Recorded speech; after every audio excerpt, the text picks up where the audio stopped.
उसके पहले दूसरी परेशानी शुरू, कभी शरीर की परेशानी, कभी पैसे की परेशानी, कभी रिश्ते की परेशानी, कभी मन की परेशानी, कभी समाज की परेशानी, कभी पड़ोसी की परेशानी, कभी काम की परेशानी, कभी क्या परेशानी, अंतिम में नींद की परेशानी आ जाती है। आदमी नींद तक शांति से ले नहीं पाता है, हाय हाय हाय हाय करते रात भर जगता। क्यों रे भाई? अरे महाराज 7 दिन पहले तो जाकर के 40,000 हॉस्पिटल में चुका के आया, जैसे ही घर पहुंचा लगा कि अब मैं ठीक हूं, लेकिन घर पहुंचने के बाद मालूम पड़ा कि बेटे की एक्सीडेंट हो गई और उसको लेके हॉस्पिटल पहुंचा तो डॉक्टर बोलता है कि इसको तो राड बैठाना पड़ेगा, इसका ये करना पड़ेगा, और 3 महीने तक उसमें कुड़च करके बड़ा परेशान हुआ। इतने में घर आया तो देखे तो पत्नी के साथ झगड़ा हो गया। महाराज 15 दिन हो गया, इधर बेटा लंगड़ा पड़ा है, इधर मैं खुद ही बीमार दुखी, और इधर पत्नी बात नहीं करती है।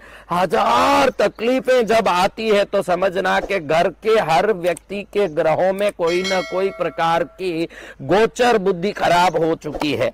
अगर कभी कोई गोचर ग्रह दशा खराब हो तो लगातार एक के बाद एक तकलीफ, एक के बाद एक तकलीफ, एक के बाद एक तकलीफ आती है, और बहुत सरल उपाय से इन सभी तकलीफों को रोका जा सकता है।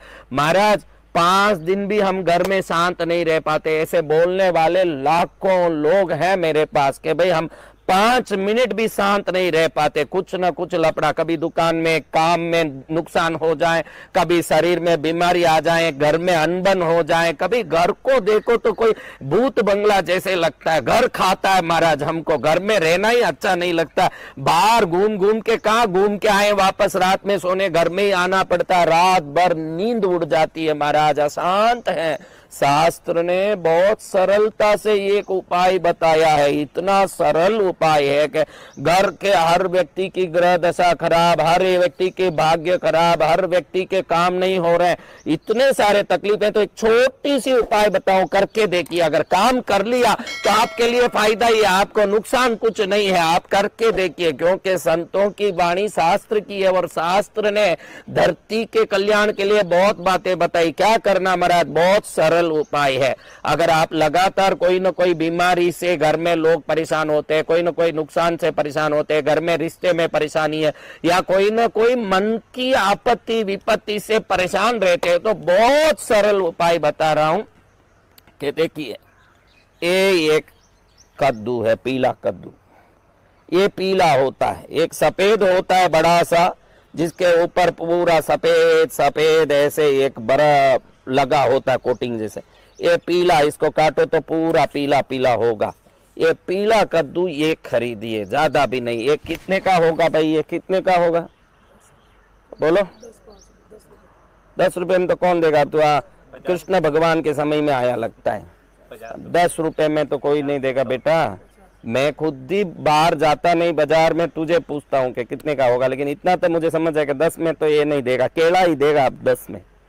जमाना ऐसा आया केला 10 में बेच दें लोग, तो इसको क्या से दें? जो भी हो भाई, आपको खर्चा इतना ही है कि इसको लेना है, करना धरना कुछ नहीं है। इसको रविवार के दिन खरीदना है, खरीद के घर में लाना है। पहले इसको खरीद के दुकान से घर में लाना है।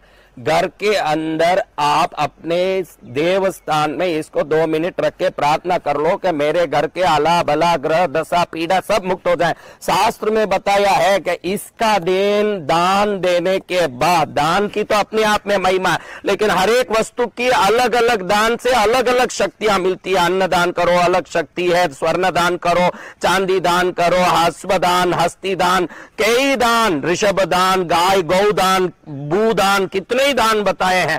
अलग अलग वस्तु के अलग अलग दान बताए, और हर दान का निश्चित फल आता है। वो उसी प्रकार से आएगा जिस प्रकार से शास्त्र में लिखा है, वो वैसा ही दान का फल आएगा। और उसमें बताया कि ये पीला कद्दू जो काटने से अंदर पीला होता है, इसको घर में ले आने के बाद किसी मंदिर में ले जाके मंदिर के पुजारी को दान दे दे, तो उसी दिन से घर में निरंतर आने वाला अला बला संकट दुख पीड़ा परेशानी सब खत्म हो जाती है। अगले दिन से ऐसे चैन का नींद आएगा कि कृष्णगिरी आ जाओगे भक्ति करने के लिए कि महाराज जिंदगी भर दुखी थे और घर में भगवान का नाम जपते थे।